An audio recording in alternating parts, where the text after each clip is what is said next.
Hindi sang-ayon si Chief Justice Maria Lourdes Sereno sa pag-absuelto kay dating Pangulo at ngayon Pampanga Representative Gloria Macapagal Arroyo sa kasong plunder kaugnay sa maling paggamit ng pondo ng Philippine Charity Sweepstakes Office. Gate ni Sereno, hindi pinansin ng majority sa korte ang mga irregularidad sa disbursement ng PCSO Confidential Intelligence Fund at budget ceiling sa pamamagitan ng commingling of funds.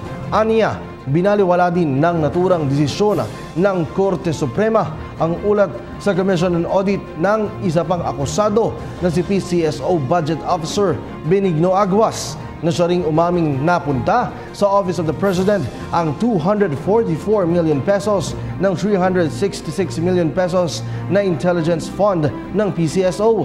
Ani Sereno, halatang halata na may naganap na sabwatan sa pagitan ng PCSO at ni Arroyo dahil sa paulit-ulit itong pag-aproba sa mga requests sa kanya sa loob ng 3 taon.